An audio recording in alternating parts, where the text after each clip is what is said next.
இங்கே இருங்கம்மா, உங்க பொண்ண பார்க்கவுமே மாப்பிள்ளை வீட்ல எல்லாத்துக்குமே புடிச்சிருச்சு. அதான் கையோட என்னைய கூட்டிட்டு வந்துட்டாக. நம்மளுக்குள்ள பேசி முடிச்சுக்கிருவோம் அப்படின்னு. மத்தபடி இவங்க குடும்பங்கள்லாம் நமக்கு தெரியும் தானே! நல்ல குடும்பம்மா. ஆனா என்ன இவங்க பிள்ளைகளுக்குன்னா இவங்க எல்லா சீராட்டும் அவ்வளோ நகை போட்டு கட்டி குடுத்தாக. அதுபோல அவங்களும் வீட்டுக்கு வரவங்கள்ட்ட வாங்கணும்னு நெனப்பாங்கல்ல. இப்போ உள்ள விலைவாசிக்கு 50 பவுன்னா போட முடியாது. ஒரு 30, 35 பவுனாச்சும் போடணும்ல. அப்பதானே பிள்ளைகளுக்கும் பெருமையா இருக்கும்.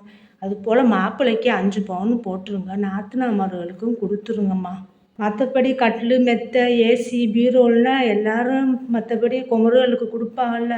அது என்ன உங்கள் பிள்ளைகளுக்கு புழங்குறது தானே. ஆனால் மாப்பிள்ளை நாத்தனாமர்களுக்குள்ள நகையை கரெக்டாக செஞ்சுருங்க. பொண்ணுக்கு சொன்ன மாதிரி நகையும் போட்டுருங்கம்மா. ஆனால் மகரு தான்ப்பா பாவம். இவனா வரதட்சணைனா கேட்கல. பொண்ணுக்கு மகருக்கு எத்தனை பவுன் போடுறீங்க? 8 கிராம் போடுறோம். அப்படியாம்மா?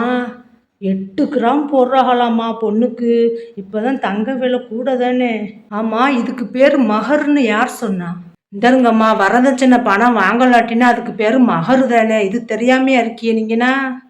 சரி, ஜமாத்தில் நிக்கா ஓதும் போது பொண்ணுக்கு மகரா 8 கிராம் போடுவாங்கன்னு சொல்லுவாங்க பாருங்க. அப்போ அதோட சேர்த்து பொண்ணு வீட்டில் மாப்பிள்ளைக்கு 5 பவுன், நாத்தனாவுக்கு நகை கேட்டிருக்கா இவ்வளோ பவுன் கொடுக்குறோம்னு அதையும் சேர்ந்து சொல்லிடுவோம். அது என்னதுப்பா நீ ஒன்று அதையனா போய் சொல்லலாமா? நாங்கன்னா கொடுக்க தான் செஞ்சோம் அம்புட்டு. அது என்னது, நீங்கள் கொடுக்குறது மட்டும் ஊருக்கே தெரியணும், ஆனால் நீங்கள் வாங்குறது மட்டும் கமுக்கமாக இருக்கணும்னா நீங்கள் கொடுத்தீங்கன்னா அது இறைவேதத்திலேயே நபியுடைய வழிமுறைகளிலே இருக்கா? இறைவேதத்திலேயே இல்லாத ஒன்று அப்பயே தான் இஷ்டத்துக்கு செய்கிறிய இறை மறுப்பாளர்களாக. ஏம்மா இந்த புள்ள என்ன ஆலிமாவா? இறை வேதத்தை விளங்கி அதை எடுத்து சொல்றதுக்கு உண்மையான நாவு இருந்தாலே போதும் தானே. மகர் என்ற பேர்ல நீங்க செய்யறதுன்னா இதுவும் ஒரு அட்டூழியங்கள் தானே. எங்க பிள்ளைகளை நாங்க சும்மா அனுப்ப மாட்டோம், எல்லாம் போட தான் செய்வோம். ஆனா நீங்க கேட்கறது மாப்பிள்ளைக்கு நாத்தனாருக்குன்னா எதுவும் கொடுக்க முடியாது. ஏன்னா இறை வேதத்தில் இல்லாததையும் நபியுடைய வழிமுறையும் பின்பற்றாம நம்ம இஷ்டப்படி வாழ்ந்தோம்னா நாளைக்கு மறுமையில் எல்லா இடத்துல நிற்கணும். அவன் கேட்குற கேள்விகளுக்குன்னா நம்மளால எப்படி பதில் சொல்ல முடியும்? ஏம்மா சம்மந்தம் பண்ண போறிய சம்மந்தியை பார்த்து இம்புட்டு கேள்வி கேட்குறிய? நமது நபி ஸல்லல்லாஹு அலைஹி வஸல்லம் அவர்கள் பேசும்போது உண்மையை மட்டும் பேசுங்கன்னு தான் சொல்கிறாங்க. சரிப்பா, நானா எதுவும் முடிவு எடுக்க முடியாது. நான் வீட்டில் போய் எல்லாத்துட்டையும் கலந்து பேசிட்டு ஃபோனில் முடிவு சொல்கிறேன். நல்லதுமா, போயிட்டு வாங்க. நல்ல வேலைக்கா, இப்படிப்பட்ட சம்பந்தம்னா பண்ணவே கூடாது. நம்மகிட்ட இருக்கோ இல்லையோ, ஆனால் இறை மறுப்பாளான உள்ள செயல்களில நம்ம செய்யவே மாட்டோம். இப்படிப்பட்ட இறை மறுப்பாளர்களுக்குன்னு பொண்ணையே கொடுக்கக்கூடாது. நாளைக்கு கல்யாணம் பண்ணி கூட்டிகிட்டு போய் நீங்கள் என்ன செஞ்சி அது செஞ்சியலா இதை செஞ்சியலான்னு அந்த பொண்ணுடைய மனதை நோகடிச்சு வாழ விடாமல் வாழ்க்கையே வீணாக்கிடுவாங்க. இப்படி நடக்கிற அட்டூழியங்களேன்னா நம்ம ஜமாத்தில் போய் சொல்லணும். அப்போ தானே நம்ம ஜமாத்தார்கள்னா அவங்கக்கிட்ட கேட்பாக. மகர்னு என்று சொல்றிய, அப்புறம் எதுக்கு இந்த சீர்னா நீங்கள் வாங்குறிய? இப்படியா நமது நபி அவர்கள் வாழ சொன்னாங்கன்னு நம்ம ஜமாத்தாளுக்கர்னு அவளை பார்த்து கேட்பாகல்ல. மகர் என்று சொன்னா முதுகு எலும்பு உள்ள எந்த ஒரு ஆணும் தன் விலா எலும்புக்கு விலை பேச மாட்டான். நீங்கள் பெண்களுக்கு அவர்களுடைய மகர் என்ற அருட்கொடைகளை மகிழ்வோடு கொடுங்கள் என்று தான் அல்லாஹ் சொல்றான். நீங்க எதுக்கு அவங்க கிட்ட சீர் வாங்குறீன்னு நம்ம ஜமாத்தார்கள் அவர்களுக்கு சொல்லி புரிய வைப்பாகல்ல. என்னம்மா சொல்றிய? நம்ம போய் ஜமாத்துல அப்படி சொல்லலாமா? ஏன் சொல்லக்கூடாது? ஒன்றுக்குமே உதவாத பஞ்சாயங்களைனா ஜமாத்து வரையும் கொண்டுட்டு போறாங்க. அதுக்காக அல்லாஹ் ஜமாத்தை உருவாக்கி வச்சிருக்கான்.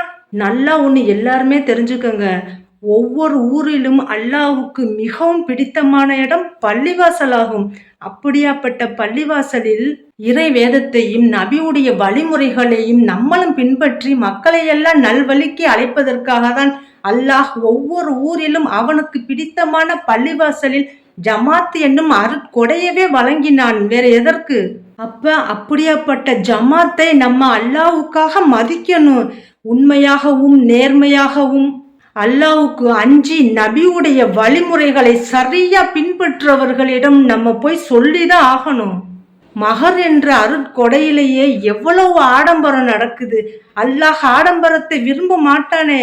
நமது நபி அவர்கள் எளிமையாதானே வாழ சொன்னார்கள். அப்படிப்பட்ட உண்மை நபியின் முகமது நபி ஸல்லல்லாஹு அலைஹி வஸல்லம் அவர்களுடைய சமூகம் எப்படி ஆடம்பரத்தை விரும்பலாம் இறை மறுப்பாளர்களாக என்று நம்ம ஜமாத்தார்கள் அவர்களை பார்த்து கேட்பாகல்ல. இவ்வளவு நாள் எப்படியோ வாழ்ந்துட்டோம், இனிமே ஆடம்பரத்தை நம்ம விரும்ப கூடாது, அல்லாஹ்விற்கும் ரசூலுல்லாஹ்வுக்கும் பிடிக்காத செயலை நம்ம செய்யக்கூடாதுன்னு நம்ம சொன்னாதானே அவங்களுக்குன்னா தெரியும். அப்பதானே நன்மையை ஏவி தீமையை தடுப்பாக. நீங்க சொல்றதுதான் அத்தம்மா சரி, ஆனா நம்ம சொன்னா கேட்பாங்களா? இது நம்ம சொன்னது கிடையாது, நமது நபி ஸல்லல்லாஹு அலைஹி வஸல்லம் அவர்கள் சொன்னது, இறை வேத வார்த்தைகள். என்ன சொல்றிய? ஒரு முஸ்லிம் உன்னிடத்தில் வந்து அறிவுரை கூற சொன்னால் அவர்களுக்கு நீ அறிவுரை கூறுவாயாக என்று நமது நபி ஸல்லல்லாஹு அலைஹி வஸல்லம் அவர்களே சொல்லியிருக்காங்க. அப்ப இதுக்கு என்ன அர்த்தம்? இறை வேதத்தை விளங்கி அதன்படி நடந்து மக்களுக்கெல்லாம் நல்லுபதேசம் செய்வதுதான் இஸ்லாமிய மார்க்கம் என்று. அது மட்டும் கிடையாது, நமது நபி ஸல்லல்லாஹு அலைஹி வஸல்லம் அவர்கள் சொல்றாங்க, மார்க்கம் தீன் என்பதே பிறர் நலம் நாடுவதுதான் என்று. இஸ்லாம் என்பதே சுயநலம் அல்ல, பொதுநலம் என்பதை உணர்ந்து தன்னுடைய ஆடம்பரங்களையெல்லாம் குறைத்து எவ்வளவோ ஏழை எளிய மக்கள் திருமணமாகாம இருக்கிறார்கள். அப்படியாப்பட்ட மக்களுக்கெல்லாம் குறைந்த செலவில் நடத்தப்படும் திருமணத்திற்கே அதிக பரக்கத்தாகும் என நமது நபி ஸல்லல்லாஹு அலைஹி வஸல்லம் அவர்கள் சொல்லியிருக்காங்க. அது மட்டுமா, எல்லா நற்செயல்களுமே தர்மமே ஆகும்னு நமது நபி ஸல்லல்லாஹு அலைஹி வஸல்லம் அவர்கள் சொல்லியிருக்காங்க.